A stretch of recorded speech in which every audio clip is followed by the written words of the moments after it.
Hello guys, welcome back this video. நான் தான் உங்கள் டிஎம்எக்ஸ் பேசுகிறேன். இன்றைக்கான வீடியோவில் நம்ம என்ன பார்க்க போகிறோம்னு பார்த்துக்கிட்டிங்கன்னா, ஆல்ரெடி பார்த்த மான்வாவான doomsday smuggler I trade 5 trips for gold அப்படிங்கிற மான்வாவோட எபிசோட் 9 தான் பார்க்க போகிறோம். மற்ற 8 எபிசோட் பார்க்காதவங்க பார்த்துட்டு வந்துடுங்க. அப்போ தான் இந்த வீடியோ உங்களுக்கு புரியும். அப்புறம் பார்க்குற எல்லாரும் இந்த வீடியோ உங்களுக்கு பிடிச்சிருந்தா ஒரு லைக்கை போடுங்க கைஸ். அப்போ தான் எனக்கு தொடர்ந்து வீடியோ போடணும் அப்படிங்கிற ஒரு தாட் வந்துக்கிட்டே இருக்கும். அப்புறம் போன வீடியோவில் நாய்ஸ் இருந்தனால என்னன்னு தெரியலை, வியூஸ் வந்து அவ்வளோவா போகலை. இதனாலேயே நானும் சரி வியூஸ் வந்து போகாத போல் நாய்ஸஸ்லாம் இருந்தா அப்படின்னு நினச்சிட்டு அதான் அடுத்த வீடியோ போடல. ஏன்னா இவ்வளோ கஷ்டப்பட்டு வீடியோஸ் போடுற எனக்கும் கொஞ்சம் வியூஸ் போனதான் எனக்கு கொஞ்சம் ஹாப்பியாக இருக்கும். சரி வாங்க கைஸ், வீடியோக்குள்ளே போகலாம். விட்டால் பக்கமாக வேறு பேசிட்டு போவேன். போன வீடியோ லாஸ்ட் பார்ட்டில் நம்ம என்ன பார்த்துருப்போம், நம்ம ஹீரோ வந்து பிஸ்னஸை வந்து சரியாக பேசி முடிச்சுட்டு இருந்திருப்பான். இதெல்லாம் முடிச்சுட்டு வீட்டுக்கு வந்தால் சூயா பொண்ணு வாசல்லே வெயிட் பண்ணிட்டு இருந்திருப்பான். அந்த பொண்ணுக்கிட்ட பேசி முடிச்சுட்டு நம்ம வீட்டுக்குள்ளே போயிருப்பான். அந்த டைமில் தான் நம்ம ஹீரோவோட பாடியிலேருந்து டியர் 2 சீரம் வந்து ஃபுல்லாக அப்சர்வ் ஆகிருக்கும். அதோடு தான் முடிச்சிருப்போம்.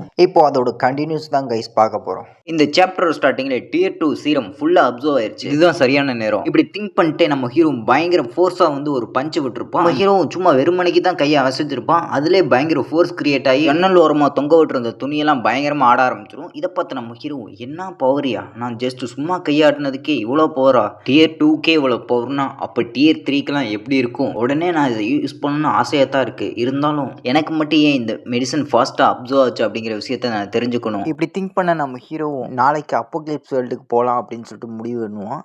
இப்போ அப்படியே சீன் கட் ஆகி இப்போ அடுத்த நாள் ஆயிடுது. இப்போ நம்ம ஹீரோவும் அப்போக்லிப்ஸ் வேர்ல்டுக்கு தான் வந்திருப்பான். வந்ததுமே ஸ்ட்ரைட்டாக லூப்புனோட வீட்டுக்கு தான் போயிருப்பான். வீட்டுக்கு போன நம்மளும் கதவை திறக்கலாம் அப்படின்னு போகும்போதே அந்த சைட்லேருந்து கதவை திறந்துட்டு லூலு வந்திருப்பா வெளியே.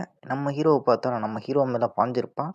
நம்ம ஹீரோவும் எப்படி இருக்கதோ அப்படின்னு கேட்க, அதுக்கு அந்த பொண்ணு, நான் ரொம்ப நல்லா இருக்கேன். ஆமாம், உங்கள் ஃபேஸ் என்ன ரொம்ப குழப்பமாக இருக்க மாதிரி தெரியுது. அட லூலு, நான் அதுக்காக தான் இப்போ நான் உங்ககிட்ட பேச வந்திருக்கேன். ஓகே பாஸ், அப்படின்னா அந்த விஷயத்த உடனே சொல்லுங்கள். லூலு, என்னோட கையில் இருக்கு பார்த்தியா இந்த பொருள் டியர் 3 சீரம். இந்த சீரமை வந்து நான் இப்போ இன்ஜெக்ட் பண்ணிக்கலாமா? ஆனால் பாஸ், அதுக்குள்ளே உங்களுக்கு அப்சர்வ் ஆயிடுச்சு. ஆமாம் லுலு, அதுக்காக தான் உன்கிட்ட டவுட் கேட்க வந்திருக்கேன். எனக்கு டியர் 2 சீரம் வந்து ஃபாஸ்ட்டாகவே அப்சர்வ் ஆயிடுச்சு. ஆனால் லுலு, நீ சொன்ன டேட்ஸ் எல்லாம் கணக்கில் எடுத்து பார்த்தா இப்போதைக்கு டியர் 3 சீரம் யூஸ் பண்ணணுமா வேணாமான்னு சொல்லிட்டு எனக்கு ரொம்பவே கன்ஃபியூஷனாக இருக்குது. ஏன்னா லுலு பொண்ணு வந்து ஆல்ரெடி எத்தனை டேஸ்க்கு இடையில இந்த மாதிரி சீரம்ஸ்லாம் யூஸ் பண்ணணும் அப்படிங்கிற ஒரு அட்டவணையே சொல்லியிருப்பா. இந்த ஒரு விஷயத்தினால தான் நம்ம ஹீரோவும் இந்த பொண்ணுகிட்ட திரும்ப டவுட் கேட்டிருப்பான். இதை கேட்குற நம்ம லுலு பொண்ணு, பாஸ் இது ஒன்றும் பெரிய ரகசியம் ஒன்றும் கிடையாது. ஆல்ரெடி நம்ம எல்லாரும் அப்போக்லிப்ஸ் வேர்ல்டில் தான் வாழ்ந்துகிட்டு இருக்கோம். இதுல காமனான விஷயம் என்னன்னு பாத்துக்கிட்டீங்கன்னா, நம்ம இருக்க வேர்ல்டுல எல்லா சைட்லயுமே நியூக்ளியர் பிளாஸ்ட்னால நடந்த நியூக்ளியர் எனர்ஜி எல்லாம் எல்லா இடத்துலயும் ஸ்ப்ரெட் ஆயிருக்கும். இதுல என்ன இருக்கு அப்படின்னு சொல்லிட்டு நீங்க அசால்ட்டா நினைக்கலாம். ஆனா அங்கேதான் ஒரு சிக்கல். உங்க பாடியும் அந்த நியூக்ளியர் எனர்ஜியை அப்சர்வ் பண்ணும். இப்ப நம்ம மெயின் பாயிண்ட்க்கு வருவோம். பொதுவா இந்த சீரம்ஸ் எல்லாம் வந்து நம்மளோட பாடியை மட்டும் என்ஹான்ஸ்மெண்ட் பண்றது மட்டும் இல்லாம நம்ம பாடியில அப்சர்வ் ஆயிருக்க நியூக்ளியர் எனர்ஜியையும் ரிமூவ் பண்ணும். ஒரு சில ரேர் கேஸ்ல இந்த நியூக்ளியர் எனர்ஜி அதிகமா இருக்கவங்களுக்கு நான் சொன்னேன் இல்ல டேட்ஸ், அதை விட அதிகமாகும் அப்சர்வ் ஆகிறதுக்கு. ஆனா இதுல நீங்க மட்டும் விதிவிலக்கா இருக்கீங்க. என்னதான் அப்போக்லிப்ஸ் வேர்ல்டுல வாழ்ந்தாலும் உங்களோட பாடியில நியூக்ளியர் எனர்ஜியை வந்து கம்மியாவே அப்சர்வ் ஆயிருக்கனால உங்களோட பாடி வந்து சீக்கிரமாவே அப்சர்வ் ஆயிக்குது. இதுதான் பாஸ் இதுக்கான ரீசன். பாஸ் இதெல்லாம் வெளியே சொல்லிடாதீங்க. இதெல்லாம் வெளியே தெரிஞ்சா ரிசர்ச்ல தூக்கி உங்களை போட்டுருவாங்க. ஏன்னா எல்லாரும் விடவே நீங்க ரொம்ப டிஃப்ரெண்டா இருக்கீங்க. லுலு, நீ என்ன சொல்லிக்கிட்டு இருக்க? எனக்கு ஒன்றும் புரியல. எல்லாத்துக்கும் மாதிரி தானே எனக்கும் 2 கால் 2 கை எல்லாம் இருக்கு. நானும் ஒரு மனுஷன் தானே. இதுல என்ன டிஃப்ரெண்ட் இருக்கு? என்னை பார் என் கண்ணை பார் அப்படின்னு சொல்லிட்டு நம்மளும் கதையை அளந்து விட்டுருப்பான். இப்போ அந்த பொண்ணு, சரி பாஸ் ஜோக் பண்ணதெல்லாம் விடுங்க, இப்போ முக்கியமான ஒரு விஷயம், அங்கிள் பை வந்து உங்களை வர சொன்னாரு, கேம் வந்து ரெடி ஆயிடுச்சு அப்படின்னு சொல்லிட்டு. ஓ அப்படியா லுலு, நான் இப்போவே போகிறேன். அதுக்கு முன்னாடி நம்ம கீழே வேலை செய்கிறவங்களுக்கு ஃபுட்டெல்லாம் சரியாக கொடுக்குறியா? ஆமாம் பாஸ், எல்லாம் சரியாக தான் கொடுத்துக்கிட்டு இருக்கோம். அப்படின்னு ரொம்பவே சந்தோஷம் லுலு. நெக்ஸ்ட் டைம் வரும்போது எல்லாரையும் பார்க்குறேன். Okay bye boss. சரி நெக்ஸ்ட் டைம் பார்க்கலாம் லுலு. இப்போ அப்படியே ஃபியூ மினிட்ஸ் கடந்து போகுது. இப்போ நம்ம ஹீரோ அங்கிள் பை வீட்டு வாசப்படி முன்னாடி தான் நின்றுட்டு இருப்பான். அப்படி நின்றுக்கிட்டு இருந்தா வேலைக்கு ஆகுது. சரி உள்ளே போவோம் அப்படின்னு சொல்லிட்டு நம்ம ஹீரோ உள்ள வர, இதே நேரத்தில் என்னடா கதவு திறக்குது. இப்படி யோசிச்சபடியே அங்கிள் பையும் அப்புறம் புதுசாக வேலைக்கு சேர்ந்த பையனும் வணக்கம் பாஸ் அப்படின்னு சொல்லிட்டு 2 பேருமே விஷ் பண்ணியிருப்பானுங்க நம்ம ஹீரோக்கு. நம்ம ஹீரோ வந்ததுமே, என்னப்பா வேலையெல்லாம் எப்படி போகுது? அதெல்லாம் சின்சியராக முடிஞ்சு பாஸ். இந்த ஹார்ட் டிரைவ்ல தான் கேம் இருக்கு. நீங்க என்ன மாதிரி ஆசைப்பட்டீங்களோ அதே மாதிரி இருக்கு பாஸ். அப்புறம் நான் ஒன்றும் சொல்லி ஆகணும், நம்ம லிட்டில் பாய் சூப்பராக வேலை செய்கிறான் பாஸ். அவர் இருந்தனால எனக்கு கொஞ்சம் கம்ஃபர்டபுளாக இருக்கு. அங்கிள் வை அப்புறம் லிட்டில் பாய் உங்க 2 பேத்துக்கும் இப்போ இருந்து சேலரி இன்க்ரீஸ் பண்ணப்படுது. அட பாஸ் நீங்க தான் சூப்பர்.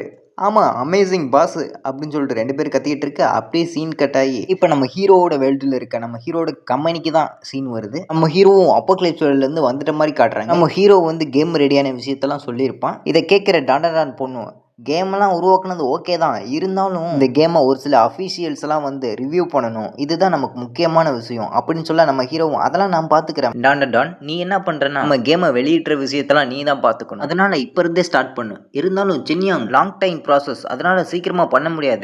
டான் நான் சொல்றேன்ல, அந்த அஃபீஷியல்ஸ்லாம் வந்து ரிவ்யூ பண்ற விஷயத்த நான் பார்த்துக்கிறேன். நீ இந்த விஷயத்த மட்டும் சீக்கிரமா பண்ணி முடி. ஏன்னா நம்ம கேமை ரிலீஸ் பண்ண வேண்டியது இருக்கு. அப்புறம் டான் இந்த ஹார்ட் டிரைவ்ல தான் நான் கொடுத்த கேமோட எல்லா விஷயங்களும் இந்த ஹார்ட் டிரைவ்ல தான் அடங்கியிருக்கு. அதனால இதை சேஃபா வச்சுக்க. கூடவே கேமை ரிலீஸ் பண்றதுக்கான ப்ராசஸிங்கையும் ஆரம்பிச்சிரு. மற்ற வேலையெல்லாம் நான் பார்த்துக்கிறேன். சரி நான் கிளம்புறேன். நீ என்னதான் பண்றேன்னு நான் பார்க்குறேன். இருந்தாலும் இந்த கான்ஃபிடன்ஸ் உங்களுக்கு எங்கிருந்தா வந்துச்சுன்னு தெரியல அப்படின்னு சொல்லிட்டு கிளம்ப நம்ம ஹீரோ அடுத்தது அந்த சின்சின் பொண்ணுக்கு தான் கால் பண்ணியிருப்போம். ஆப்போசிட்ல இருந்து சின்சின் பேச ஆரம்பிக்கிறா. சொல்லுங்க சென்யா. ஹலோ மிஸ் சின்சின், எனக்கு ஒரு ஹெல்ப் வேணும். ஓகே சென்யாங், சரி என்ன ஹெல்ப் வேணுங்கிறத சொல்லுங்க. கண்டிப்பாக என்னால் பண்ண முடிஞ்ச ஹெல்ப்பாக இருந்தால் நான் கண்டிப்பாக பண்ணுவேன். அது வந்து பார்த்துக்கிட்டிங்கன்னா என்னோட கம்பெனியில் வந்து ஒரு கேமை வந்து புதுசாக லான்ச் பண்ணலான்னு இருக்கேன். இதுக்கு ரிவ்யூ பண்ண ஒரு சில அஃபீஷியல்ஸ் எல்லாம் வேணும். அதை மட்டும் கொஞ்சம் பார்த்து பண்ணி விட்டீங்கன்னா நான் கொஞ்சம் சந்தோஷமாக இருப்பேன். அப்படியா சென்யாங், நீங்கள் அதை பற்றி கவலைப்படாதீங்க. நான் கண்டிப்பாக அந்த ஹெல்ப் பண்ணுறேன். பட் ஒரு கண்டிஷன் சென்யா, இதுக்கு மேலே நீங்கள் எந்த ஒரு ஹெல்ப்பும் என்கிட்ட கேட்கக்கூடாது. ஒருவேளை உங்களுக்கு ஹெல்ப் தேவைப்பட்டா எனக்கு அந்த மெடிசனை கொடுத்துட்டு மற்ற ஹெல்ப் வாங்கிக்கோங்க. நமக்குள்ளே இருக்க பிஸ்னஸ் காரணமாக தான் இந்த ஹெல்ப் நான் உங்களுக்கு பண்ணுறேன். இதை காரணமாக வச்சே என்னை நீங்கள் யூஸ் பண்ணக்கூடாதுன்னு தான் நான் இப்படி சொல்ல வரேன் அப்படின்னு சொல்லியிருப்பான். நம்ம ஹீரோ மிஸ் சின்சின் இந்த ஹெல்ப் பண்ணதுக்கே ரொம்ப நன்றி. இனிமேல் நான் ஒன்றும் கேட்க மாட்டேன் அப்படின்னு சொல்லியிருப்பான். ஓகே மிஸ் சென்யாங், உங்களுக்கு புரிஞ்சா சரி அப்படின்னு சொல்லிட்டு அவனும் காலை கட் பண்ணிடுறான். இப்போ நம்ம ஹீரோ ஒரு வழியா எனக்கு இருந்த பெரிய பிரச்சனைய சிம்பிளா முடிச்சாச்சு. இப்படி நம்ம ஹீரோவும் திங்க் பண்ணிட்டு உட்காந்துட்டு இருக்கும்போதே பின்னாடி இருந்து நிறைய சத்தம் கேட்டுட்டு இருக்கும். எங்க இருந்துடா சத்தம் வருது அப்படின்னு சொல்லிட்டு நம்மளும் நல்லா கூர்ந்து கவனிச்சு பார்க்கும்போது தான் தெரிய வரும், நம்மளோட கம்பெனிக்குள்ள இருந்து தானே இந்த சவுண்டு வருது. இப்படி நம்ம ஹீரோவும் திங்க் பண்ணிக்கிட்டு இருக்க இதே நேரத்துல வந்து கம்பெனிக்குள்ள தான் சீன் போய்கிட்டு இருக்கு. கண்ணாம்பூச்சிலாம் விளாண்டுக்கிட்டு இருப்பானுங்க. இல்ல இல்ல அங்க இருக்கு பாருங்க, இல்ல இங்க இருக்கு பாருங்க. அதுல இருந்து ஒரு பையனும் ஃபைன்ல நான் இங்க இருக்கிறத கண்டுபிடிச்சிட்டேன். அந்த டொர்ட்டல் வந்து அங்க இருக்கு பாருங்க, மலைக்கு பின்னாடி. ஓ கியூட்டி, என்னோட பேடு வந்து எவ்வளோ அழகா இருக்கு அப்படின்னு சொல்லிட்டு இவனும் கத்திக்கிட்டு இருக்க. ஓ அங்கே பாருங்க எல்லாரும், திரும்பவும் என்னோட பேடு வந்து லெவல் அப் ஆயிருச்சு. இப்படி கத்திக்கிட்டு இருக்க இதே நேரத்தில் வந்து நம்ம ஹீரோ என்ன நடக்குது இங்கே அப்படின்னு சொல்லிட்டு வந்திருப்பான். பாஸ் அது வந்து அப்படின்னு சொல்லிட்டு டான் இழுத்துக்கிட்டு இருக்க பக்கத்தில் இருந்த பர்பிள் மண்டையும், பாஸ் இந்த கேமை ஃபர்ஸ்ட் டைம் இன்ஸ்டால் பண்ணும்போது நான் இந்த மாதிரிலாம் நடக்கும்னு எக்ஸ்பெக்ட் பண்ணல. அதுக்கு பக்கத்தில் இருந்த பையனும், ஆமா பாஸ் நானுமே அதை தான் சொல்ல வரேன். நம்ம ஹீரோவும் யாரா அவங்க அப்படிங்கிற மாதிரி தான் நினைச்சிட்டு, இதுவே நான் அடிக்கடி கம்பெனிக்கு வந்துருந்தேன்னா இவனுக்கு பேர்லாம் தெரிஞ்சு வச்சுட்டு இருந்திருப்பேன். இப்படி திங்க் பண்ண நம்ம ஹீரோவும் சரி கொஞ்ச நேரத்துக்கு அமைதியா இருங்க, நான் ஒரு சில கம்பெனியை பற்றியான இம்பார்ட்டன்ட் விஷயத்தை பற்றி இப்போ நம்ம ஒரு மீட்டிங் போட போகிறோம். ஃபர்ஸ்ட் ஆஃப் ஆல் இந்த கேம் உங்கள் எல்லாத்துக்குமே ரொம்ப பிடிச்சிருக்குன்ட்டு உங்கள் ஃபேஸ் ரியாக்ஷன்ஸ் எல்லாம் வச்சு பார்த்தாவே தெரியுது. ஆமாம் பாஸ் நானுமே இதை தான் ஃபீல் பண்ணுறேன். ஏன்னா நான் ஃபர்ஸ்ட் டைம் ஓப்பன் பண்ணும்போதே நான் ரொம்ப இம்ப்ரெஷன் ஆகிட்டேன். ஆமாம் நானும் தான். கொஞ்ச நேரத்துக்கு அமைதியாக இரு டான் அப்படின்னு சொல்லிட்டு நம்ம ஹீரோ இந்த கேமுக்கு பேர் வந்து அன்னோன் வேர்ல்டு அப்படின்னு சொல்லிட்டு வைக்கிறேன். இதை கேட்ட டானும் ஓ பாஸ் இது சூப்பராக இருக்கா இப்படி சொல்கிறத கேட்ட நம்ம ஹீரோ இதுக்கே எப்படின்னா என்ன. ரெண்டாவதாக வந்து ஒரு பெரிய விஷயம் ஒன்று இருக்குது. நம்மளோட ஃபினான்ஷியல் மேனேஜரான லூவோ கிங் கொஞ்சம் முன்னாடி வர முடியுமா, உங்ககிட்ட நான் ஒரு விஷயத்தை பற்றி பேசணும். ஓ ஓகே பாஸ் இப்போ சொல்லுங்கள் என்ன விஷயம் அப்படின்னு சொல்லிட்டு நம்ம ஹீரோ பார்த்து அவளும் கேட்க, நம்ம ஹீரோ ஒரு முக்கியமான விஷயம் லூ, உன்னோட 5% ஷேரை ஒரு கம்பெனி வாங்க வருவாங்க 100 மில்லியனுக்கு. அதனால எல்லா விஷயத்தையும் ரெடி பண்ணி வச்சுக்கோங்க அப்படின்னு சொல்லிட்டு நம்மளும் பொம்பளை பிள்ளைகள்கிட்ட மட்டும் தான் பேசுவோம் போல. அப்புறம் இன்னொரு விஷயமும் இருக்குது. நாளைக்கு வந்து அஃபீஷியலாக நம்மளோட கேம் வந்து ரிவ்யூ பண்ண வராங்க. அது மட்டும் இல்லாமல் அந்த ஷேர்ஸ் வாங்க போகிற பர்சனும் நாளைக்கு தான் வராங்க. அதனால் எல்லாத்துக்கும் ரெடியாக இருங்க அப்படின்னு சொல்ல, பாஸ் நீ ரொம்ப அமேசிங், ரொம்ப தேங்க்யூ பாஸ் அப்படின்னு சொல்லிட்டு அந்த பொண்ணு சொல்லிட்டு இருப்பா. இப்போ இந்த விஷயம்லாம் முடிஞ்சு ஒரு நாள் கடந்து போயிடுது. இப்போ அடுத்த நாள் காலையில் சொன்ன மாதிரி சூ ஃபேமிலியோட லாயர் வந்திருப்பாரு. மிஸ்டர் சென்யாங் உங்களை மீட் பண்ணதுல ரொம்ப சந்தோஷம். உங்களோட கேம் வந்து ரொம்பவே இம்ப்ரெசிவாக இருக்குது. அதனால் உங்களோட கம்பெனியோட ஷேர்ஸை வந்து இந்த விலைக்கு வாங்குறதுல நான் ரொம்பவே சந்தோஷமாக இருக்கேன். சரி இப்போ டீல் முடிஞ்சு இதில் சைன் பண்ணுறது மட்டும்தான் மேட்ரு அப்படின்னு சொல்லிட்டு ஒரு ஃபைலை வச்சுருப்பானுங்க. நம்மளோட கம்பெனி ஃபினான்ஷியல் மேனேஜரும் இதை படித்து பார்த்துட்டு ரொம்ப ஷாக் ஆகிருப்பான். ஏன்னா 5% ஷேருக்கு வந்து 100 மில்லியனா அப்படின்னு சொல்லிட்டு இதை பார்த்த நம்ம ஹீரோ எதுவும் பிரச்சனையா, எதுவும் காசு விஷயத்தில் எதுவும் மோசடி பண்ணுறாங்களா அப்படிங்கிற மாதிரி நம்மளால் அஸ்கி வயசில் பேசிகிட்டு இருக்க. அது வந்து பாஸ் இதில் எந்த ஒரு பிரச்சனையும் கிடையாது. ஆனால் அவங்க பண்ணுறதெல்லாம் பார்த்தா நமக்கு ஃபேவர் பண்ணுற மாதிரி இருக்குது, வேணுக்கு முன்னே நம்மக்கிட்ட இருந்து வாங்குற மாதிரி இருக்குது அப்படின்னு சொல்ல நம்ம ஹீரோ, அட எப்படியா இருந்தானே நமக்கு நல்ல விஷயம் தானே. ஆமாம் பாஸ் நீங்கள் சொல்கிறது சரி தான், நம்மளோட கம்பெனிக்கு வந்து இது ஒரு நல்ல ஆரம்பமாக இருக்கும் அப்படின்னு சொல்லிட்டு இந்த டீலை அக்செப்ட் பண்ணிக்கலாம் அப்படின்னு சொல்லியிருப்பா. இப்போ நம்ம ஹீரோவும் சைன்லாம் போட்டுறான். அப்புறம் அந்த கான்ட்ராக்டும் முடிஞ்சிருது. சரி ஓகே சென்யா, உங்க கூட இந்த பிஸ்னஸ் வச்சுக்கிறதுல நாங்கள் ரொம்பவே சந்தோஷப்படுறோம்.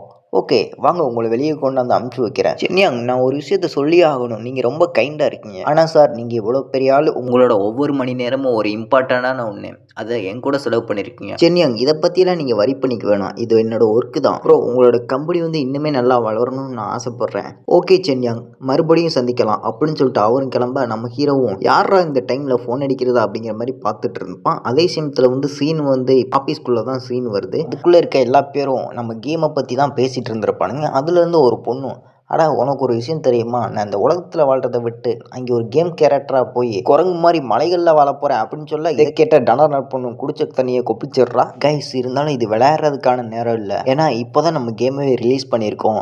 இது எல்லா பேத்துக்கும் பிடிக்குமா என்னன்னு தெரியல. அட மிஸ் டாண்டடான், அதை பற்றிலாம் நீங்கள் கவலைப்பட வேணாம். நம்மளோட கேம் தான் நாளைக்கு காலைல விடிஞ்சா உச்சத்தில் இருக்கும். ஆமல்ல கைஸ், ஆமான்னு சொல்லிட்டு கையை தூக்கியிருப்பானுங்க. இப்படி இருக்க இதே சமயத்தில் தான் நம்ம ஹீரோக்கும் அந்த ஃபோன் கால் வந்த மாதிரி நமக்கு இப்போ காட்டுறானுங்க. நம்ம ஹீரோ, அட மிஸ் சின்சின் ஃபோன் பண்ணுறாங்க. ஹலோ, சொல்லுங்கள் சின்சின். எல்லா வேலையும் நல்லா முடிஞ்சு, ரொம்பவே தேங்க்ஸ். ஹலோ மிஸ்டர் சென்யாங், நான் சொன்ன ப்ராமிஸ் படி நான் உங்களுக்கு நிறைவேற்றிட்டேன். நீங்கள் எப்போ எனக்கு மெடிசன் கொடுக்க போகிறீங்க? நம்மளோட பிஸ்னஸ் ஞாபகம் இருக்கா அப்படின்னு சொல்லிட்டு அவளும் ஒரு மாதிரி கேட்க, நம்ம ஹீரோவும், அட சென்யாங், நீங்கள் அதை பற்றியெல்லாம் ஒன்று வரி பண்ணிக்க வேணாம். நான் உங்களுக்கு சொன்ன டைமில் கொடுத்துருவேன். நாளைக்கு காலையில் உங்கள் கையில் மெடிசன் இருக்கும். ஓகே சென்யாங், நம்ம வழக்கமாக மீட் பண்ணுற பிளேஸில் மெடிசனை கொண்டு வந்துரு அப்படின்னு சொல்கிறதோட இந்த சாப்டர் முடியுது கைஸ்.